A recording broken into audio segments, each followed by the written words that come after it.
একটা গুনার কথা আপনাদের অল্প বলবো, যেটা আমরা সবাই করি। সেটা হলো, মুসলমান যখন আর এক মুসলমানকে খারাপ জানে, তখন এই মুসলমান ওই মুসলমানের গীবত করে। গীবত শোনেন? গীবত মানে কি? গীবত কি সত্য কথা না মিথ্যা কথা? মিথ্যা কথা, আসলে ঠিক না। গীবত শতভাগ সত্য কথা, 100% সত্য না হলে ওটা গীবত হবে না। গীবত হওয়ার জন্য প্রথম শর্ত হলো ওটা 100% সত্য হতে হবে। মিথ্যা হলে সেটাকে বলা হয় অপবাদ, বদনাম, মিথ্যা বদনাম। আর গীবত হওয়ার জন্য শর্ত কি? প্রথম শর্ত কি? শতভাগ সত্য হইতে হবে। আল্লাহ রাসূল সাল্লাল্লাহু আলাইহি ওয়াসাল্লাম বলছেন, আতাদরুনা মাল গীবাহ, তোমরা কি জানো গীবত কি? সাহাবায়ে কেরাম বললেন, আল্লাহু ওয়া রাসূলুহু আ'লাম, আল্লাহ এবং তার রাসূল ভালো জানেন। তখন রাসূলুল্লাহ সাল্লাল্লাহু আলাইহি ওয়াসাল্লাম বললেন, যিকরুকা আখাকা বিমা ইয়াকরাহ, তোমার ভাইয়ের গায়বাতে, অনুপস্থিতিতে তোমার ভাই সম্পর্কে এমন কথা বলবে, ওই কথাটা সে যদি জানে তার কষ্ট লাগবে। সে চাই না যে আমার অনুপস্থিতিতে আমার পিছনে কেউ আমার এই কথাটা বলুক। তাহলে একটা জিনিস গীবত হওয়ার জন্য কয়েকটা শর্ত। তার একটা হলো তার অনুপস্থিতিতে বলা, আর একটা হলো যেটা সে অপছন্দ করে সেটা বলা।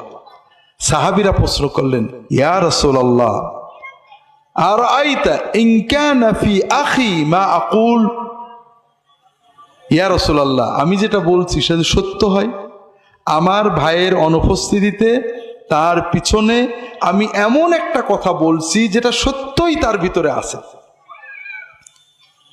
রাসূলুল্লাহ সাল্লাল্লাহু আলাইহি ওয়াসাল্লাম উত্তরে বললেন, ইন কানা ফি আখিকা মা তাকুলু ফাকাদ গতাবতা ওয়া ইন লাম ইয়াকুন ফীহি মা তাকুলু ফাকাদ বাহাত্তা, যদি তুমি যে কথা বলছো এটা সত্যই ওই ব্যক্তির ভিতরে থাকে, তোমার কথা যদি শতভাগ সত্য হয় তাহলে ওটা গীবত হবে। তাহলে গীবত হওয়ার জন্য তিনটে শর্ত। একটা হলো আপনি পিছনে বলবেন অনুপস্থিতিতে, আর একটা হলো যেটা বললে সে কষ্ট পায়, আর একটা হলো সত্য হতে হবে। যদি মিথ্যা হয়, আল্লাহ রাসূল সাল্লাল্লাহু আলাইহি ওয়াসাল্লাম বলছেন, ওয়া ইল্লাম ইয়াকুন ফীহি মা তাকুলু ফাকাদ বাহাত্তা, যদি তুমি যে কথাটা বললে ওই কথাটা তার ভিতরে না থাকে, মিথ্যা হয়, তাহলে এটা অন্য একটা গুনাহ, সেটার নাম হলো অপবাদ। অপবাদের শাস্তি কি? অপবাদ হলো মহা কবিরা গুনাহ। মদ খাওয়া, শুয়োর খাওয়া, এগুলো যেমন কবিরা গুনাহ, গীবত, অপবাদ এইরকম কবিরা গুনাহ, তবে একটু বেশি। আপনি নগদ টাকা দিয়ে, নিজের হালাল টাকা দিয়ে 2 কেজি মদ কিনে খেয়েছেন, এটা গুনাহ হবে। তবে এখানে কোনো বান্দার হক নষ্ট হয়নি। আপনি যখনই তওবা করবেন, অর্থাৎ আপনি বলবেন যে আল্লাহ মাফ করে দাও, আর করব না, তখনই আল্লাহ মাফ করে দেবে। কিন্তু আপনি গীবত করেছেন, অপবাদ করেছেন, অথবা যে কোনোভাবে অন্য মানুষের হক নষ্ট করেছেন, আল্লাহর কাছে তওবা করেছেন, আল্লাহ আমি অন্যায়কে মাফ করো, আর করব না, এটাতে 16 আনা মাফ হবে না। ওই যার ক্ষতি করেছেন তার কাছে মাপ নেওয়া লাগবে। আর এজন্যই আল্লাহ রাসূল সাল্লাল্লাহু আলাইহি ওয়াসাল্লাম বলছেন, মান ক্বালা ফি মুমিনিন মা লাইসা ফীহি আসকানাহুল্লাহু রাদগাতাল খাবালি হাত্তা ইয়াতিয়া বিমাখরাজিম মিনহু, যদি কোনো মানুষ অন্য কোনো মুমিন ভাইয়ের ব্যাপারে এমন কথা বলে যেটা সত্য না, এরকম কথা কিন্তু আমরা সারা দিনই বলি, অমুক লোকটা এই দোষ আছে। আমরা যারা দিনদার, দিনী দল করি, তারা কি বলি? অমুক ইহুদিদের দালাল, অমুক খ্রিস্টানদের দালাল, অমুক অমুকের দালাল, অমুকের টাকা খেয়েছে, অমুক এই নিয়েতে এই করেছে। এগুলো বলি না ভাই? বলি। আপনাকে যদি বলা হয় যে ঠিক আছে, তুমি আল্লাহর কসম করে বলো যে অমুক ইহুদিদের দালাল, যদি না হয়, আমার কথা মিথ্যা হয়, তাহলে আমার বউ 3 তালাক, আমার ছেলে পেলে এক্ষুনি মরে যাক, বলতে পারবেন? তাহলে আপনিও নিশ্চিত না, ঠিক না? আপনি আন্দাজে বললেন না, আন্দাজে বললেন। কিয়ামতের দিন আল্লাহ আপনাকে একটা চান্স দেবে। কি বলবে? যে বান্দা, তুমি দুনিয়াতে আমার অমুক বান্দার ব্যাপারে এই কথাটা বলেছিলে সে ইহুদিদের দালাল, খ্রিস্টানদের দালাল, সে গোপনে অমুকের টাকা খায়, সে অমুক কাজ করে, সে এই নিয়েতে এটা করে। এই যে কথাটা বলেছিলে এটা ডকুমেন্ট আমাকে দাও, দলিল দিবা। আসকানাহুল্লাহু রাদগাতাল খাবালি হাত্তা ইয়াতিয়া বিমাখরাজি মিনহু। যতক্ষণ তুমি দলিল না দিতে পারবে ততক্ষণ আল্লাহ তাআলা ওই বান্দাকে, ওই যে ব্যক্তি অপবাদ করেছিল, মুমিনের নামে মিথ্যাচার করেছিল, আন্দাজে অপবাদ দিয়েছিল, ভিত্তিহীন অপবাদ দিয়েছিল, ওই লোকটাকে জাহান্নামীদের রক্ত, পুজ, পেশাব, পায়খানা যেখানে থাকে ওর ভিতরে তার অবস্থান দিয়ে বলবেন, তুমি যতদিন ডকুমেন্ট না দিতে পারো এখানে থাকো। নাউজুবিল্লাহ বলেন না। এইরকম গুনাহ আমরা করি না, কোনো লাভ আছে ভাই? 2 টাকা লাভ আছে বলেন তো? 2 টাকাও লাভ না ভাই। একটা ভেজাল দিয়ে, ওজনে কম দিয়ে 10 টাকা লাভ করেছেন, দোজখে 10 দিন পড়লেও তো মনের সান্ত্বনা হবে, বাড়িতে বিরিয়ানি খাইছিলাম। এই মিথ্যা অপবাদ দিয়ে কি পাচ্ছি আমরা? এক দল আর এক দলের বিরুদ্ধে, এক মুমিন আর এক মুমিনের বিরুদ্ধে। ভাইরা, আল্লাহর হস্তে বলি, যে কথা আপনি ডকুমেন্ট দিয়ে প্রমাণ করতে পারবেন না সেই কথা বলবেন না। আপনি আমার কথার সমালোচনা করেন যে আব্দুল্লাহ জাহাঙ্গীর এই কথা বলেছে, এটা ঠিক না, কোনো সমস্যা নেই, কারণ আপনি জানেন ডকুমেন্ট আছে আমি বলেছি। কিন্তু আপনি এটা বলেন না যে আব্দুল্লাহ জাহাঙ্গীরের মনে এইটা ছিল বলে এইটা বলেছে। আপনি কার মন দেখেছেন? আল্লাহ কিয়ামতের দিন জিজ্ঞেস করবে তো। অথবা বলেন না আব্দুল্লাহ জাহাঙ্গীর অমকের কাছে টাকা নেওয়ার কারণে এটা বলেছে। ডকুমেন্ট আছে আপনার কাছে? আছে, বলবেন না। কোনো না, আমি বলে না, দুনিয়ার কারোর ব্যাপারে আপনি, বিষয় হচ্ছে কি ভাইরা, একদিন আমাদের একা আল্লাহর সামনে দাঁড়াতে হবে, ঠিক না? এই দুনিয়ার মারামারি, মাতবরি সব শেষ হয়ে যাবে, যেখানে আল্লাহ ইনসাফ করবেন। আল্লাহ এক বান্দার ক্ষতি করে আর এক বান্দাকে জান্নাত দেবে না। আপনি আল্লাহর কাছে কোটি গুনাহ করেছেন, মাপ পাবেন, কিন্তু আল্লাহর আরেক বান্দার ক্ষতি করেছেন, এটা আল্লাহ ওই বান্দার পারমিশন ছাড়া মাফ করবেন না, তার কাছে মাপ নিতে হবে আপনাকে। কাজেই ভাইরা, এই যে আমরা এক গ্রুপ আর এক গ্রুপের, এক দল আর এক দলের, এক রাজনৈতিক দল এক ধর্মীয় দল আর এক ধর্মীয় দলের, এক ব্যক্তি আর এক ব্যক্তির নামে অগণিত কথা বলছি, এর 95% মিথ্যা, ডকুমেন্ট ছাড়া, মিথ্যাটার প্রমাণ। আপনাকে যদি বলা হয় যে কসম করে বলেন যে এইটা যদি মিথ্যা হয় আমার বউ তালাক, বলবেন না আপনি। এইটা যদি মিথ্যা হয় কালকের ভিতরে আমার ছেলে মরে যাক, আপনি বলবেন না। বলতে পারবেন? আর এইভাবে যেটা পারবেন না, আপনি নিশ্চিত আপনি আন্দাজে বলেছেন, আর আন্দাজে কথা বলাটাই হারাম। আল্লাহ কোরআনে নিজে এটা বলে দিয়েছেন, ইয়া আইয়ুহাল্লাযীনা আমানু ইজতানিবু কাসীরাম মিনায-যন্ন, হে মানুষেরা তোমরা অধিকাংশ সন্দেহ বাতিল করো, বর্জন করো। ফাইন্না বা'দায-যন্নি ইসমু, ধারণা, সন্দেহ এটা পাপ। আল্লাহ রাসূল সাল্লাল্লাহু আলাইহি ওয়াসাল্লাম বলে, ইয়াকুমুয-যন্না ফাইন্নায-যন্না আকযাবুল হাদিস, সন্দেহ, ধারণা, মনের আন্দাজে কিছু বলো না, এটা সবচেয়ে মিথ্যা কথা। দ্বিতীয়, আমরা এক মুমিন আর এক মুমিনের বিরুদ্ধে যেটা বলি এটার 5% সত্য কথা, আর সত্য হলে সেটাকে কি বলা হলো? গীবত। গীবত হওয়ার জন্য রাসূলুল্লাহ সাল্লাল্লাহু আলাইহি ওয়াসাল্লাম 3টে শর্ত দিলেন, মনে আছে তো? কয়টা শর্ত?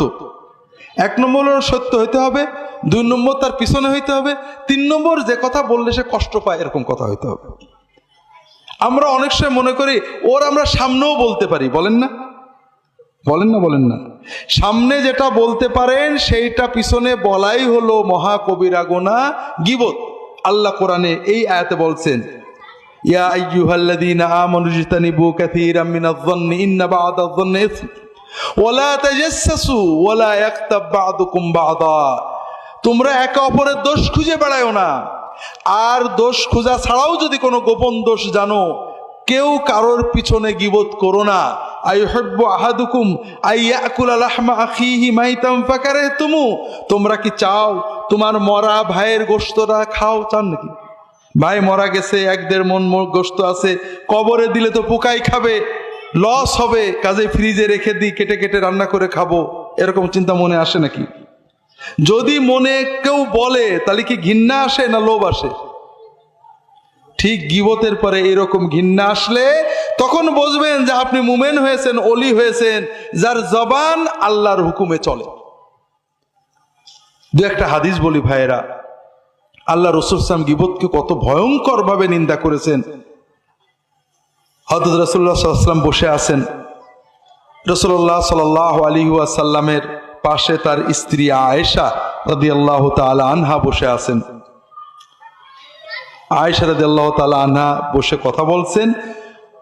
সফিয়া নামে রাসূলুল্লাহ সাল্লাল্লাহু আলাইহি ওয়াসাল্লাম আরেক বিবি আসছেন, তিনি বসে কিছু কথা বলে চলে গিয়েছে। সতীনের পারে সতীনের একটু রাগ থাকতেই পারে, কেউ চায় না যে আমার স্বামী আমার চেয়ে অন্য কেউ ভালোবাসুক, ন্যাচারাল। ন্যাচারাল স্বাভাবিকভাবে আয়েশা বলছেন রাদিয়াল্লাহু তাআলা আনহা, ইয়া রাসূলুল্লাহ হাসবুকা মিন সফিয়া কাযা ওয়া কাযা। ইয়া রাসূলুল্লাহ, আপনার বিবি সফিয়া কত আর ভালো, তার তো এই দোষ আছে। সত্য দোষের কথা বললেন। আয়েশা রাদিয়াল্লাহু তাআলা আনহার এই কথা শুনে রাসূলুল্লাহ সাল্লাল্লাহু আলাইহি ওয়াসাল্লাম বললেন, ইয়া আয়েশা লাকাদ কুলতি কালিমাতান লাউ মুজিজাত বিমাইল বাহরি লামাজাজাতহু।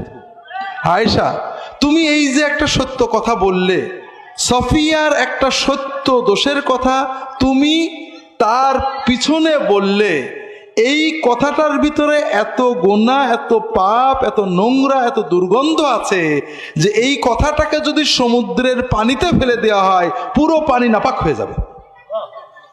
তো ভাইরা বলেন তো, এইরকম কথাকে আমরা দিনের ভিতর দু একটা বলি না? দুটো তিনটে তো হবে।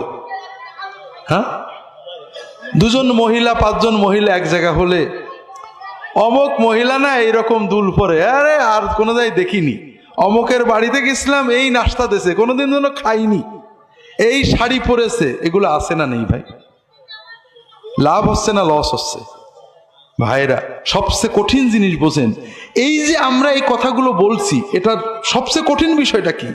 যে কিয়ামতের কঠিন দিনে আমরা আল্লাহর কাছে বেশি নিয়ে যেতে পারবো না। কিছু নামাজ পড়ছি, কিছু রোজা রাখছি, কিছু জিকির করছি, কিছু কোরআন তেলাওয়াত করছি, এগুলো নিয়ে যাব। কিন্তু সেই দিনে আমি যার গীবত করেছি, যে মহিলাকে আমি পছন্দ করতাম না, যার শাড়ি পরার সমালোচনা করেছি, চুল আসানোর সমালোচনা করেছি, তার বাচ্চা কাচ্চা লালন পালনের সমালোচনা করেছি, অথবা আন্দাজে মিথ্যা বলেছি, ওর সাথে নাকি ওর লাইন আছে রে, ওর নাকি এই করে রে, এইগুলো বলছি, কিয়ামতের দিন আমার নামাজ, আমার রোজা, আমার হজ, আমার জিকির, আমার কোরআন তেলাওয়াত, আমার তাহাজ্জুদ, আমার নফল রোজা, আমার শবে বরাত, আমার শবে কদর, সব সওয়াবগুলো ওই মেয়েটা কেড়ে নিয়ে চলে যাবে, আমাকে দোজখে যেতে হবে। কথা বুঝতে পারছেন না? মান কানা ইনদাহু মাযলামাতুল লিআখিহি মিন ইরদিহি আও মালিহি ফালইয়াতাহাল্লাল মিনহুল ইয়াওম ক্বাবলা আল্লা ইয়াকুনা দিনারুন ওয়ালা দিরহাম ফাইন কানা লাহু হাসানাতুন উখিযা মিনহু বিকদরি মাযলামাতিহি ফাইন লাম ইয়াকুন লাহু হাসানাত উখিযা মিন সাইয়্যাতি আসহাবি ফাতুরিয়া আলাইহি ফাউলকিয়া ফিন নার আও কামা ক্বালা রাসূলুল্লাহ সাল্লাল্লাহু আলাইহি ওয়াসাল্লাম। দুনিয়াতে যদি কেউ কারোর গীবত করে থাকো, সম্মান নষ্ট করে থাকো, টাকা পয়সার কোনো পাওনা দাওনা থাকে, আজকে মাপ চেয়ে নাও। আল্লাহ রাসূল সাল্লাল্লাহু আলাইহি ওয়াসাল্লাম বলছেন, কিয়ামতের দিন টাকা পয়সা থাকবে না। সেদিন যদি তোমার নেকি থাকে, সওয়াব থাকে, হজ করেছো, উমরা করেছো, সব নেকি আছে তোমার, কিন্তু তুমি কারোর গীবত করেছো, কারোর ক্ষতি করেছো, কারো টাকা পয়সা মেরে দিয়েছো, তোমার সওয়াব থেকে তারা কেটে কেটে তোমার জুলুম পরিমাণে তারা নিয়ে যাবে। আল্লাহ বেইনসাফি করবেন না। যার একবার তুমি গীবত করেছো, তার হয়তো তোমার একটা নামাজের সওয়াব দেওয়া হবে, যার 10টা গীবত করেছো 10টা নামাজের সওয়াব দেওয়া হবে। এইভাবে পরিমাণ মতো প্রত্যেকেই তোমার কাছ থেকে সওয়াবগুলো কেড়ে নিয়ে যাবে। সওয়াব যদি না থাকে, সওয়াব শেষ হয়ে যায়, ওদের পরিমাণ মতো গুনাহ তোমার উপরে দেওয়া হবে। তুমি এত ইবাদত করো, শেষ পর্যন্ত জাহান্নামে যাবে, আর তোমার ইবাদতের সওয়াব নিয়ে ওরা জান্নাতে চলে যাবে।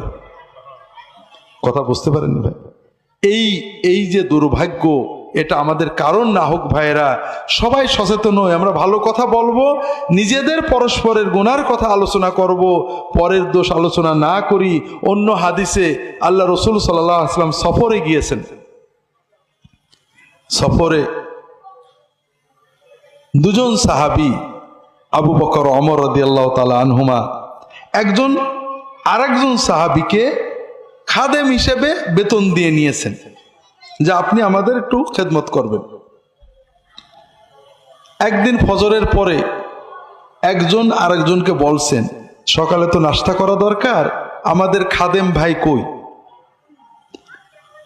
তো আরেকজন বলছে যে আমাদের খাদেম ভাই তো বাড়ির ঘুমাচ্ছে, তার মানে ফজর পড়ে ঘুমাই পড়েছে।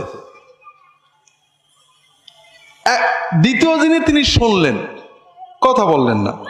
কিছুক্ষণ পরে উনি উঠেছেন, ওই খাদেম উঠলে পরে তারা বলছে যে তুমি যাও রাসূলুল্লাহ সাল্লামকে বলো যে নাস্তার কি হবে, সালাম দিয়ে জিজ্ঞেস করো।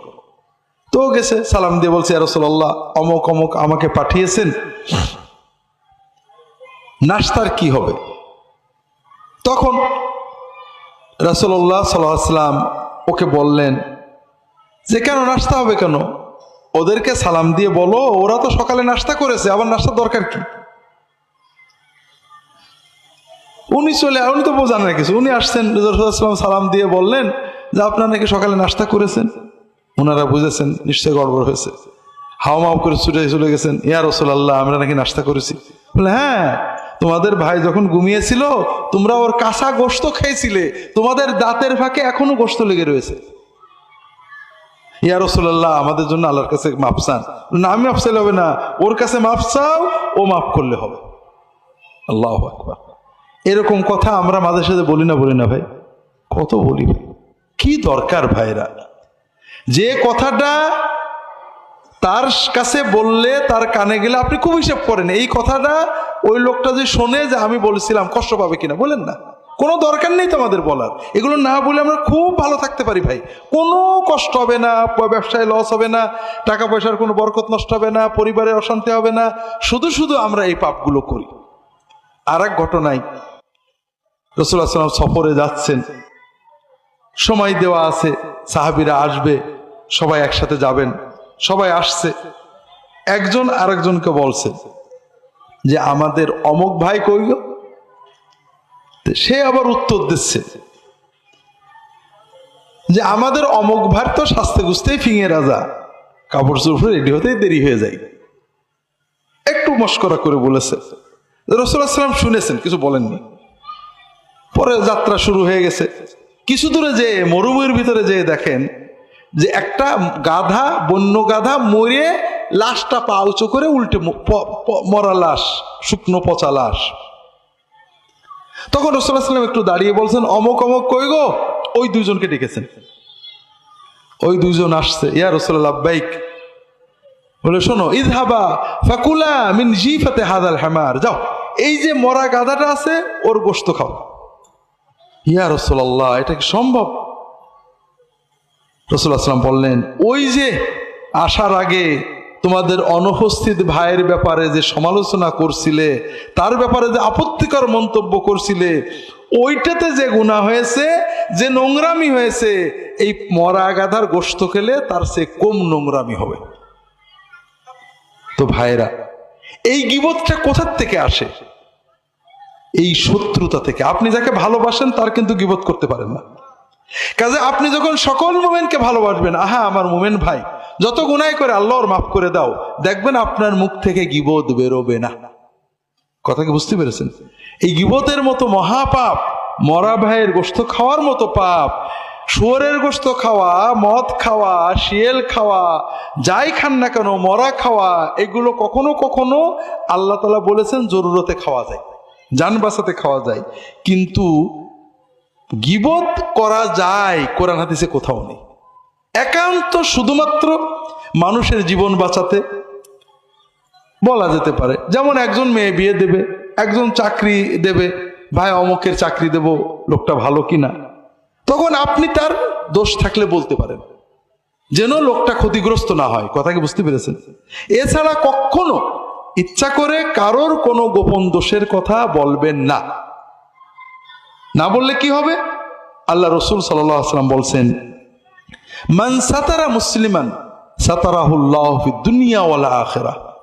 যদি আপনি কোনো মুসলমানের গোপন দোষ গোপন রাখেন, গোপনে মদ খায়, গোপনে অন্যায় করে, গোপনে একটা খারাপ কাজ করে, যে পাপের কারণে অন্য কারোর ক্ষতি হচ্ছে না, ও খারাপ হচ্ছে, গুনাহ হচ্ছে, মহাপাপ হচ্ছে, কিন্তু অন্য কারোর সম্পদ লুট হচ্ছে না, ক্ষতি হচ্ছে না, এই রকম ব্যক্তিগত পাপ অন্যায় আপনি গোপন করে রেখেছেন, কাউকে জানা, আপনি জানেন লোকটা গোপন একটা অন্যায় করে, আপনি বলেননি কাউকে। আল্লাহ রসুল সাল্লাল্লাহু আলাইহি ওয়াসাল্লাম বলছেন, যদি কেউ এভাবে অন্যের দোষ গোপন রাখে, আল্লাহ তাআলা ওই ব্যক্তির দোষ দুনিয়াতে এবং আখিরাতেও গোপন করে রাখবেন। আমাদের দোষ নেই ভাই? বলেন তো নেই? আমাদের সব দোষ দুনিয়ার মানুষ জানুক, এটাকে আপনি চান?